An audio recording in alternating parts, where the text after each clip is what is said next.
7 अगस्त 2025 सावन गुरुवार त्रयोदशी तिथि के दिन एक हल्दी दीपक से कर लेना यह एक उपाय होगी। हर मनोकामना पूरी मिलेगी, सभी दोषों से मुक्ति, इतना धन आएगा कि संभाले नहीं संभलेगा। भगवान भोलेनाथ जी के आशीर्वाद से पूरे साल धन बरसता रहेगा। दोस्तों, जैसा कि आप सभी लोग जानते हैं कि 7 अगस्त को सावन गुरुवार त्रयोदशी तिथि पड़ रहा है, इसीलिए यह दिन बहुत ही खास है। क्योंकि देखिए दोस्तों, गुरु जी ने कहा है कि जब भी सावन गुरुवार त्रयोदशी तिथि पड़े तो आपको सिर्फ और सिर्फ एक हल्दी दीपक वाला उपाय करना चाहिए। यह उपाय इतना खास है कि अगर आपने सही मुहूर्त पर सही क्रिया अनुसार एक हल्दी दीपक वाला उपाय कर लिया, जो प्राचीन काल के समय का महा उपाय है, तो मान के चलिए दोस्तों, भगवान भोलेनाथ जी के आशीर्वाद से आपके जीवन का कितना ही बड़ा दुख हो, उससे आपको मुक्ति मिल जाएगी। आपकी कोई भी मनोकामना हो, मान लीजिए आप नौकरी की तैयारी कर रहे थे, आपकी नौकरी लग जाएगी, आपका बंद पड़ा व्यापार चल पड़ेगा।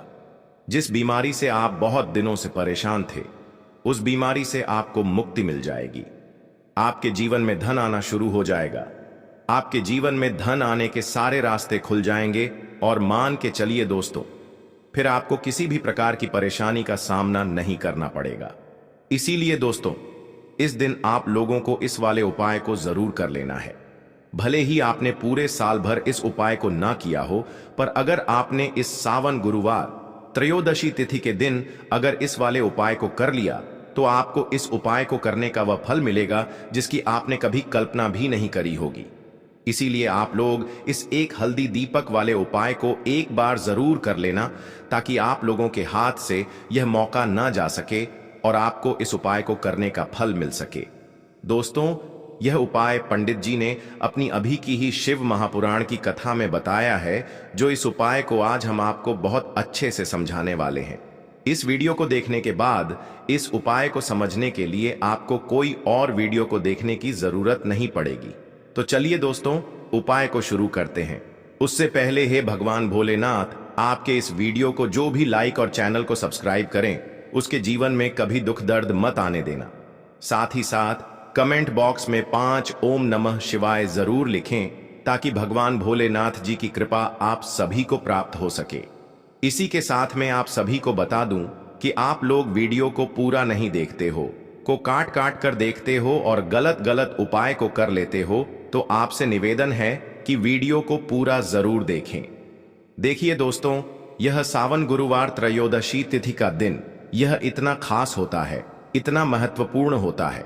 देखा गया है कभी कभी बड़े बड़े पूजा पाठ अनुष्ठान से जो मनोकामना पूर्ण नहीं होते, वह सावन गुरुवार त्रयोदशी तिथि के दिन एक छोटे से उपाय करने से ही आपकी मनोकामना पूर्ण हो जाती है। और बहुत सारे लोगों ने इस उपाय को किया भी है और उनको इस उपाय को करने का फल भी जरूर मिला है। अगर आप लोग भी इस उपाय को करना चाहते हैं, तो आप इस उपाय को पहले अच्छे से समझ लेना, सुन लेना, उसके बाद करना। आपको इस उपाय का फल जरूर मिलेगा और इस उपाय को कर लेने से आपके घर में चाहे किसी भी प्रकार की दुख और समस्या क्यों ना चल रही हो, आपको उसका कारण भी नहीं पता है कि भाई यह समस्या किस कारण से चल रही है, उसका कुछ भी कारण हो सकता है। जैसे पितृदोष हो सकता है या किसी भी तरह का मंगल दोष भी हो सकता है। तो इस दिन आप लोगों को यह वाला उपाय कर लेना है। यह एक ऐसा उपाय है जिस उपाय को अगर किसी विशेष दिन पर किया जाए, तो भाई उस विशेष दिन का जो है वह तो हमें मिलता ही मिलता है, पर हमने उस दिन पर इस एक हल्दी दीपक वाले उपाय को किया है, तो हमें उससे भी बड़ा फल मिलता है और फल बहुत जल्दी मिलता है, क्योंकि आप इस उपाय को बहुत ही बड़े और विशेष दिन पर कर रहे हो। तो चलिए अब उपाय के बारे में बात करते हैं, लेकिन उससे पहले आप लोगों को यह जानना आवश्यक है कि आखिर यह उपाय किस समय करना है, किसको करना है और कैसे करना है। तो चलिए हम आगे आपको वीडियो में एक एक करके बता देते हैं। तो दोस्तों, इस एक हल्दी दीपक वाले उपाय को हमें इस सावन गुरुवार त्रयोदशी तिथि के दिन कैसे करना है, किसको करना है, किस समय करना है और कहां पर करना है, ये सारे सवालों के जवाब आपको इस वीडियो में मिल जाएंगे।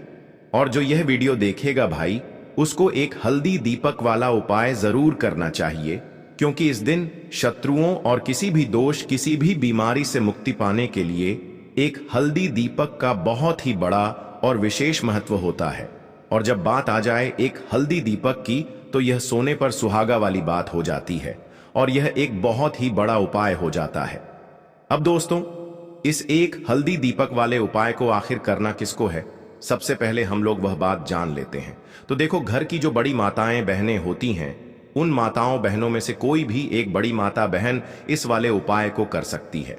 और दोस्तों, अगर आप चाहे तो अपने घर में से सभी सदस्यों को भी इस उपाय को करवा सकते हैं।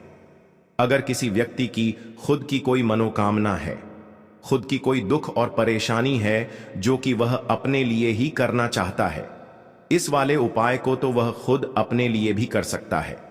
बाकी अगर कोई घर में से ऐसा है जो कि अपने पूरे घर परिवार की सुख और शांति के लिए यह वाला उपाय करना चाहता है, तो भाई वह भी कर सकता है। उसमें भी कोई दिक्कत वाली बात नहीं है। कहने का मतलब यह है कि इस उपाय को हर एक सदस्य भी कर सकता है और पूरे घर परिवार के सदस्य के लिए घर की बड़ी माताओं बहनों में से कोई एक माता बहन भी कर सकती है। माताएं बहनें अगर घर में उपस्थित ना हो या वह यह वाला उपाय ना कर पा रही हो, तो फिर घर का कोई बड़ा सदस्य भी इस एक हल्दी दीपक वाले उपाय को कर सकता है, चाहे फिर वह पुरुष ही क्यों ना हो। उसमें कोई भी दिक्कत वाली बात नहीं है। अब दोस्तों, एक हल्दी दीपक वाले उपाय को हमें करना कहां पर है? देखो, इस उपाय को हमें मंदिर में ही करना है। बहुत सारे लोग प्रश्न करते हैं, हर एक उपाय को करते समय क्या हम इस उपाय को घर पर या मंदिर में कर सकते हैं? देखो, तो इस वाले उपाय को आप मंदिर पर करोगे तो अच्छा रहेगा, घर में नहीं करना है इस वाले उपाय को। उसके बाद में दोस्तों, जो अगला प्रश्न निकल कर आता है वह ये आता है इस उपाय को लेकर कि आखिर इस उपाय को हमें किस समय करना है, सुबह के समय करना है कि शाम के समय करना है? तो देखो, इस वाले उपाय को आप लोग सुबह के समय भी कर सकते हो और शाम के समय प्रदोष काल में भी कर सकते हो। अब अगर आप पूछो कि भाई साहब सबसे उत्तम समय कौन सा रहेगा इस एक हल्दी दीपक वाले उपाय को करने का, तो हम आपसे बस यही कहेंगे कि इस उपाय को आप शाम के समय करेंगे तो ज्यादा बेहतर होगा, क्योंकि सावन गुरुवार त्रयोदशी तिथि का दिन है और इस दिन प्रदोष काल के बहुत महत्व होता है। बाकी अगर सुबह के समय भी करेंगे तो भी अच्छा होगा, उसमें कोई भी दिक्कत वाली बात नहीं है। तो अब दोस्तों, जो अगली सबसे बड़ी और महत्वपूर्ण बात आती है वह यह आती है कि सुबह अगर हम उपाय को करेंगे तो हमें कितने बजे से लेकर कितने बजे तक के बीच में करना है, और शाम के समय प्रदोष काल में करेंगे तो हमें कितने बजे से लेकर कितने बजे के बीच में करना है। तो देखो, सुबह जितनी जल्दी हो सके आप उपाय को करने की कोशिश करना। बाकी अगर किसी कारणवश लेट भी हो जाओ, थोड़ी देर भी हो जाए तो देखो, सुबह जितनी जल्दी हो सके आप उपाय को करने की कोशिश करना। बाकी अगर किसी कारणवश लेट भी हो जाओ, थोड़ी देर भी हो जाए, तो 10 या 11 बजे तक भी आप उपाय कर लेना, पर 12 बजे से ज्यादा देरी ना हो, ठीक है? इस बात का ध्यान रखना। उसके बाद में दोस्तों, अगर शाम के समय प्रदोष काल की बात करें, प्रदोष काल का जो समय होता है वह शाम के 6 बजे से शुरू हो जाता है। मतलब शाम के 6 बजे से लेकर 7 बजे के बीच का जो समय होता है, यह समय प्रदोष काल का समय होता है। इस उपाय को 7 बजे या 8 बजे के बीच में भी कर सकते हो। मतलब शाम के 6 बजे से रात 8 बजे के बीच में आप कभी भी इस वाले उपाय को कर सकते हो, उसमें कोई भी दिक्कत वाली बात नहीं है। परंतु 7 अगस्त सावन गुरुवार त्रयोदशी तिथि के दिन कोशिश करना कि समय के अंतर्गत ही कर लो। किसी कारणवश ना कर पाओ तो थोड़ा देरी से भी कर सकते हो। तो चलिए, अब हम अपने सबसे पहले उपाय की बात कर लेते हैं। तो दीपक वाला उपाय करने के लिए आपको सबसे पहले जरूरत पड़ेगी एक दीपक। अब यह एक दीपक गुरुवार की रात अपने घर में इस जगह पर जला देना, बड़े से बड़ा शत्रु भी घुटने टेक देगा। दोस्तों, जैसा कि आप सभी जानते हैं, मार्गशीर्ष महीने की गुरुवार के दिन बहुत ही शुभ संयोग बन रहे हैं, और इस दिन अगर आप 11 लौंग और 1 कपूर अपने घर में जलाते हैं तो शत्रुओं से हमेशा के लिए आपको छुटकारा मिल जाएगा। अब देखिए, किसी भी व्यक्ति के जीवन में जब शत्रु से परेशान करते हैं तो वह व्यक्ति अपने जीवन में दुखों से बहुत परेशान हो जाता है। शत्रु हमेशा कुछ ना कुछ ऐसा करवाते हैं जिसके बाद नजर दोष लगती है और अच्छा खासा काम भी बिगड़ने लगता है, व्यापार में मदद आने लगता है, लोगों की तबीयत खराब होने लगती है। जरूरी नहीं है कि सामने वाला व्यक्ति जैसा दिखता है वैसा हो, देखिए, बहुत सारे लोग हैं जो बहुत अच्छे होते हैं, है ना? लेकिन कुछ लोग ऐसे होते हैं जो कब आपके शत्रु बन जाते हैं आपको खुद भी पता नहीं चलता है। एक तो वह शत्रु होते हैं जो सामने से सीधे सीधे हम पर वार करते हैं, है ना? एक शत्रु ऐसे भी होते हैं जो कि पीठ पीछे कुछ होते हैं और सामने से कुछ होते हैं, है ना? नाना तो ऐसे शत्रु होते हैं गुप्त शत्रु, और ऐसे शत्रुओं से हमेशा आपको बचकर रहने की जरूरत होती है। आप अपने शत्रुओं को शांत भी कर सकते हैं और इस उपाय को करने से आपको शत्रुओं से छुटकारा भी मिल जाएगा। लौंग जो होती है यह शिविर शक्ति का स्वरूप होती है, और आप सभी जानते हैं कि महादेव जिसके साथ हो ना साक्षात काल भी आकर उसका कुछ बिगाड़ नहीं पाता है। अच्छा, गुरुवार का जो दिन होता है यह इतना उत्तम होता है कि आप इस दिन अपने पितरों को प्रसन्न कर सकते हैं, धन प्राप्ति के लिए उपाय कर सकते हैं और शत्रुओं से भी छुटकारा पा लेते हैं। जब 11 लौंग का उपाय और 1 कपूर का उपाय अपने घर पर करते हैं तो बात कर लेते हैं सबसे पहले उपाय की, जो कि पितरों को प्रसन्न करने के लिए है। देखिए, पितृ जब किसी से नाराज हो जाते हैं ना, तो उस व्यक्ति के जीवन में बीमारियां, दुख, धन की समस्याएं लगातार बढ़ती हैं। तो कोशिश करें कि हमेशा अमावस के दिन आप अपने पितरों को प्रसन्न करने के लिए उपाय करें। अच्छा, पितृदोष अगर घर में जरा सा भी होता है ना, तो सबसे ज्यादा कष्ट जो आता है वह बच्चों के जीवन पर आता है। बच्चों का मन पढ़ाई में नहीं लगता है, उन्हें आसानी से जीवन में सफलता नहीं मिलती है। बहुत सारे लोगों के यहाँ संतान को लेकर बहुत समस्याएं होती हैं कि संतान नहीं हो रही है ना? तो पितरों को प्रसन्न करने के लिए आपको इस दिन क्या करना है कि सूर्य भगवान को अर्घ देना है। तो थोड़ा सा तांबे का लौटा अगर हो तो तांबे के लौटे में जल भर लें, वरना किसी भी लौटे में आप जल लें। उसके अंदर आपको क्या करना है, थोड़े से अक्षत के दाने डालने हैं, थोड़े से चावल के दाने, थोड़ी सी केसरी डाल लें। अगर लाल फूल है तो लाल फूल डाल लें और सूर्य भगवान को अर्घ दें। अगर भी आप जल चढ़ा देते हैं, अर्घ दे देते हैं, तब भी आपके घर से पितृदोष दूर होता है। तो जब भी आप गुरुवार के दिन सूर्य भगवान को अर्घ देते हैं, इससे आपके पितृ प्रसन्न होते हैं।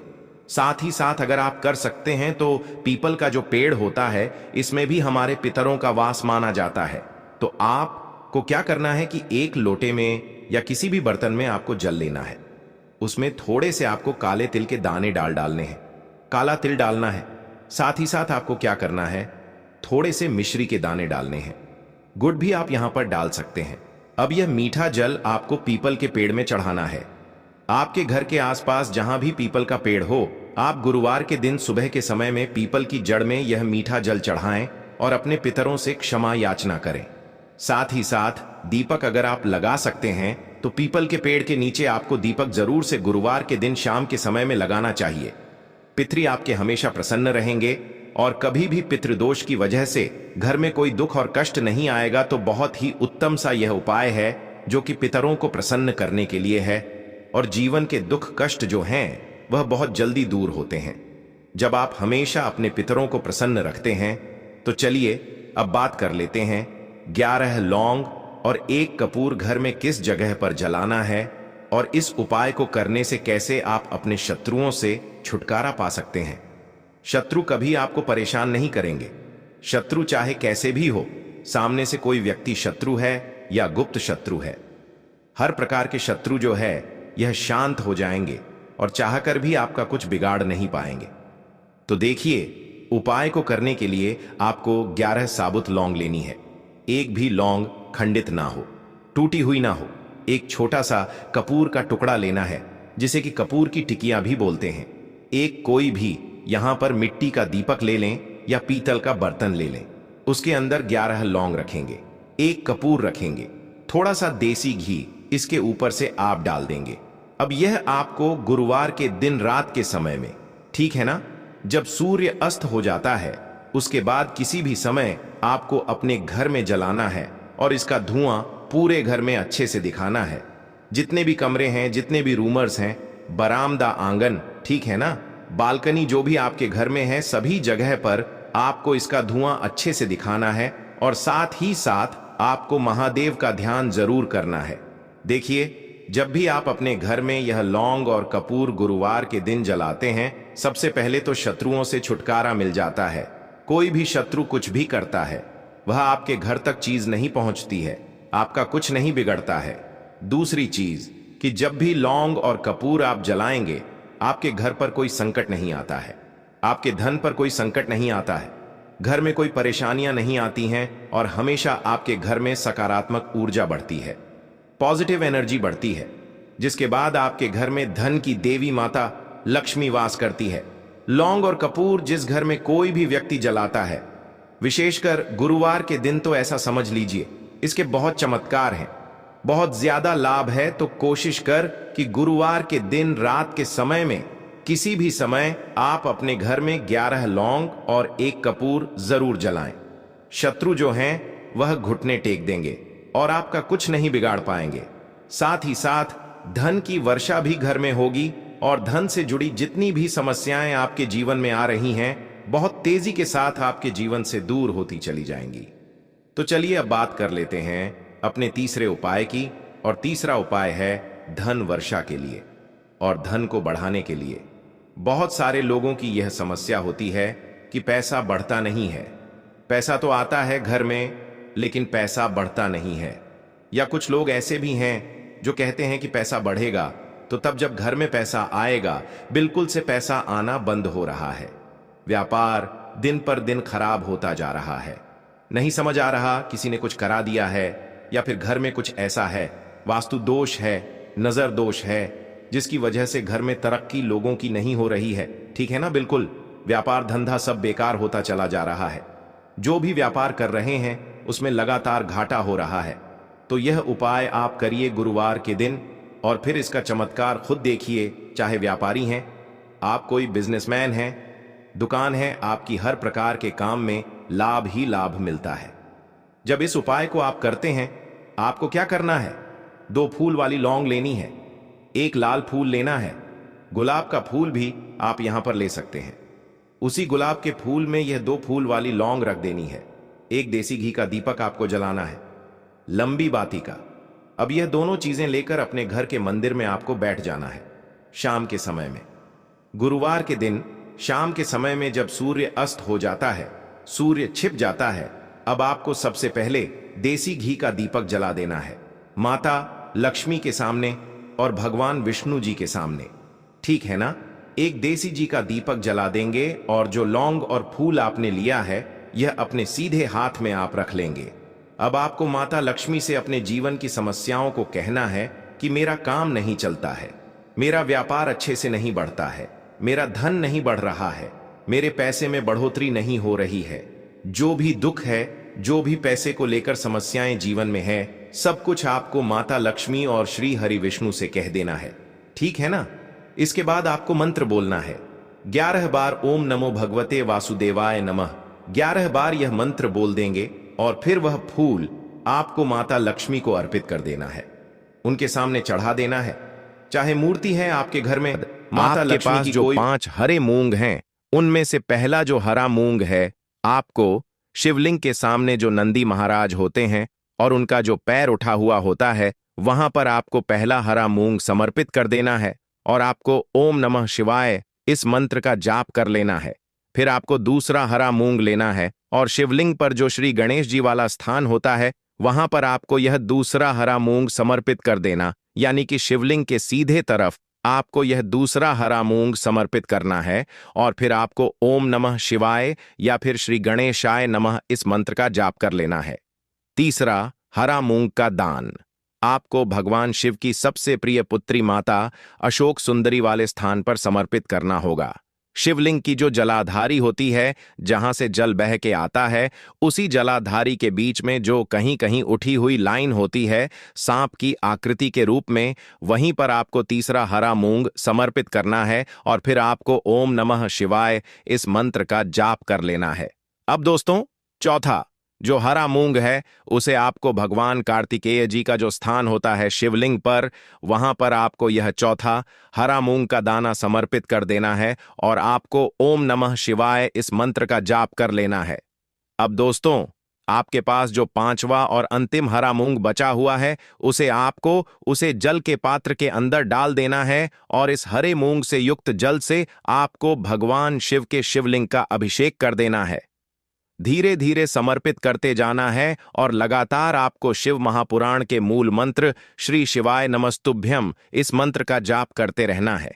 फिर आपको शिवलिंग के सामने बैठकर, यदि आप अपने बच्चों के लिए यह उपाय कर रहे हैं, यदि आप अपने बच्चों की बुद्धि ज्ञान और विवेक के लिए उपाय कर रहे हैं, तो उसके लिए आपको प्रार्थना कर लेनी है, या फिर व्यापार में वृद्धि करने के लिए यह उपाय कर रहे हैं तो उसकी कामना करते हुए आपको प्रार्थना कर लेनी है, या फिर अपनी नौकरी के लिए कर रहे हैं, या फिर अपने इंटरव्यू के लिए, या फिर धन की प्राप्ति के लिए कर रहे हैं।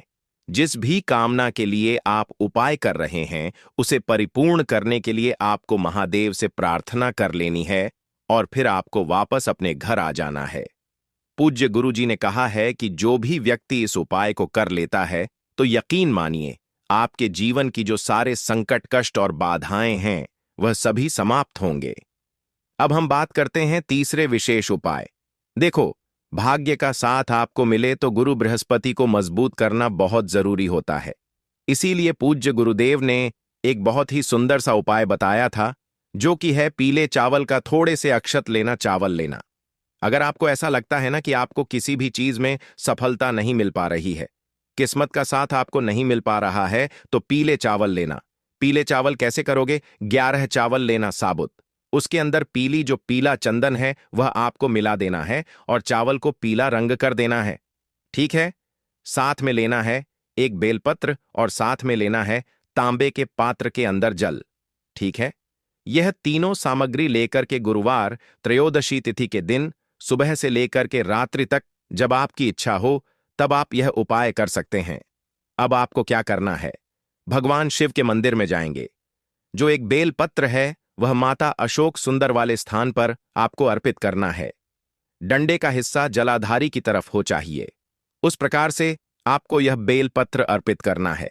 जब बेलपत्र अर्पित करोगे तब आपको कुंदकेश्वर महादेव का नाम लेना है, माता अशोक सुंदरी वाले स्थान पर। ठीक है। अब जो चावल के दाने हैं, जो अक्षत लेकर के आए हैं, वह भगवान शिव के शिवलिंग पर आपको